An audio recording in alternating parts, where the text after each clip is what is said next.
Well, thank you very much for that warm welcome, and thank you really to Richard, who invited me to come, but he also gave me the topic. I was hoping he'd actually tell me what to say as well, but he didn't go as far as that. But the topic is how Darwin's contribution to science has changed our view of the world and the universe. And of course, this year, 2009, one can hardly fail to notice, is the year that we celebrate both the 200th anniversary of Charles Darwin's birth and the 150th anniversary of the publication of his famous book on the origin of species by natural selection. The point I want to make in this short talk is that Darwin's achievement changed the way we think, not only in biology, but also in other areas of human activity. So I'll say something about Darwin and his work, and then briefly discuss how the idea of evolution, how that idea has a place in my own subject of astrophysics. I should say, a disclaimer at the outset, that I have no special knowledge of the biological sciences at all. My training is as a physical scientist with interests in physics, chemistry and astronomy.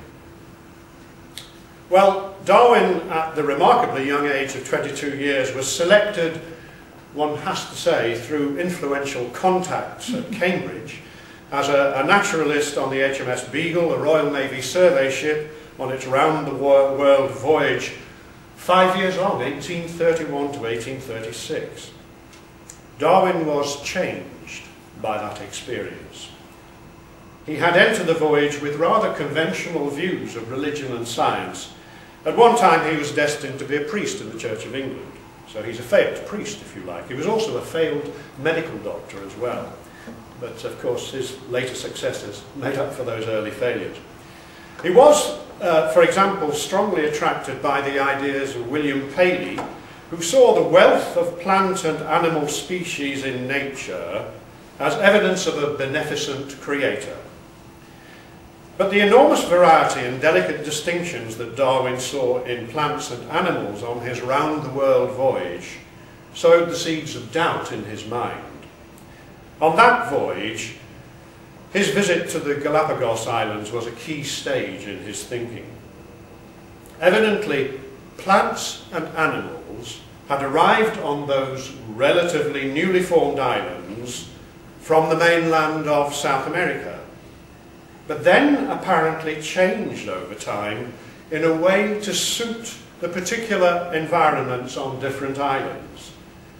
Thus, as Darwin realized after his return home, finches on some islands had developed strong beaks to crack nuts and seeds, where those items formed the most plentiful food, while other finches on other islands had small beaks, the better to catch insects, and yet others on other islands, where flowers and fruits were plentiful, had beaks suitable for feeding on them.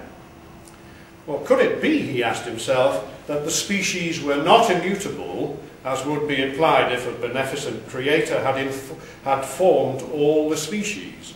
Had the finches, assumed to be all similar on arrival in the Galapagos Islands, simply developed on each island in such a way as to exploit best the particular food resources available?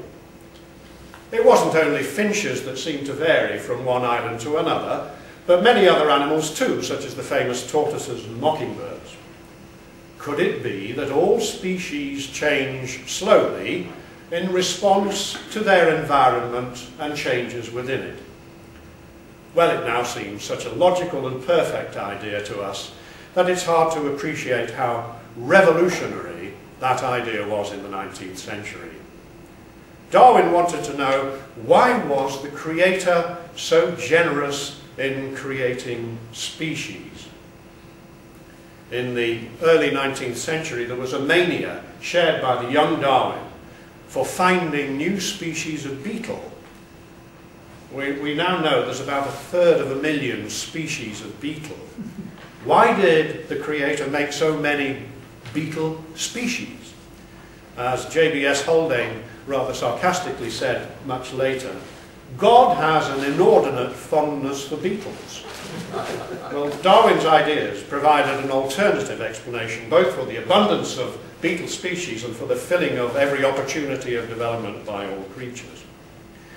So Darwin returned to England from the voyage as a famous young man, but his mind was still turning over the questions of the variety of species. One trigger in his thinking was his reading of the Reverend Thomas Malthus's treatise, an essay on the principle of population. Darwin realized that the struggle for existence that exists in all animals and plants would tend to preserve favorable variations in species and suppress unfavorable ones. The result would eventually be the formation of new species. Well, he now had a theory with which to work. By 1838, he had developed his ideas of evolution through natural selection, and for the next 20 years worked to examine the evidence from his Beagle voyage and from naturalists all over the world to see whether the theory could be supported. Darwin says little in his book about the evolution of human beings, but his views were clear enough. Human beings evolved, like all other animals on Earth, from predecessors and were not created separately. Darwin predicted, necessarily without much evidence, that human predecessors branched off the evolutionary line of apes, and this is now confirmed by the fossil record to have occurred in Africa about 6 million years ago.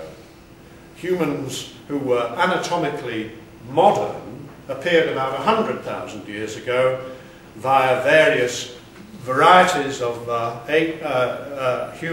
humans, ending with Homo sapiens about 500,000 years ago.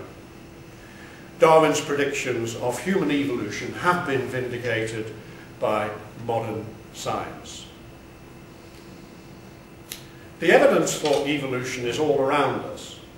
We see it not only in the fossil records of ancient past eras, but also in the present, even on short timescales.